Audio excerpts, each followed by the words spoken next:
আসসালামু আলাইকুম প্রিয় শিক্ষার্থীরা এবং গার্ডিয়ানরা। আজকে ক্লাসে কোনো পড়াবো না। আজকে একটু কথা বলবো আপনাদের সাথে। সেটা হলো আমাদের কিছু শিক্ষার্থী এবং গার্ডিয়ানরা খুবই হতাশ যে তাদের সন্তান অথবা সে নিজে পরীক্ষায় খুব ভালো হয় নাই। বাংলা পরীক্ষায় গেল। এখন যেটা বলতে চাইতেছি, আপনাদের হতাশ হওয়ার কোনো কারণ নাই। আপনাদের উদ্দেশ্যে ছোট্ট একটু গল্প বলি। সেটা হলো রিসেন্টলি আমাদের একটি ক্রিকেট সিরিজ গেল বাংলাদেশ বনাম নিউজিল্যান্ড। সেখানে বাংলাদেশ ১ম ম্যাচে হেরে গিয়েছিল। কিন্তু পরবর্তী ২ ম্যাচে তারা কি করছে? কামব্যাক করেছে এবং সিরিজটা জিতে যায়। তো এই গল্পটা বলার উদ্দেশ্য হলো যে আমাদের তো পরীক্ষা ১০ টা।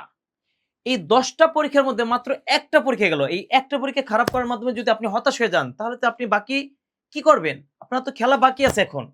আপনার তো খেলতে হবে। আপনি যদি মাঠে নামার আগেই যদি পিছপা হয়ে যান, তাহলে আপনি কি খেলবেন? এবং একটি সাবজেক্ট খারাপ হলে কিন্তু আপনার রেজাল্ট খারাপ হবে না। আপনার বাকি ৯ টা সাবজেক্ট এখনো আছে আপনার কামব্যাক দেওয়ার জন্য। তো আপনাদের হতাশ হওয়ার কোনো কারণ নাই। এখন থেকে এই মুহূর্ত থেকে আপনার বইয়ের সামনে থেকে বই নিয়ে বসতে হবে এখন। এখন থেকে দূর মিয়া তুতলাই যাইতেছে গা। এই শিক্ষার্থীরা তুতলাই হইলেই প্লাস পাইতে হবো। এখন বই নিয়ে বসো, এখন বই নিয়ে বসো এবং পরীক্ষা শেষ পর্যন্ত উঠবা না। পরীক্ষা শেষ করে তারপরে উঠবা। এর মানে এই না যে পরীক্ষা দিতে যাবা না। পরীক্ষা দিতে তো যাবা। এই যে বসবা তো বসবা, আর উঠবা না। ঠিক আছে? তো চিন্তার কোনো কারণ নাই। অবশ্যই পরীক্ষা ভালো হবে। বাকি ৯ টা পরীক্ষায় তুমি কামব্যাক দিবা ইনশাআল্লাহু তাআলা। আল্লাহ হাফেজ।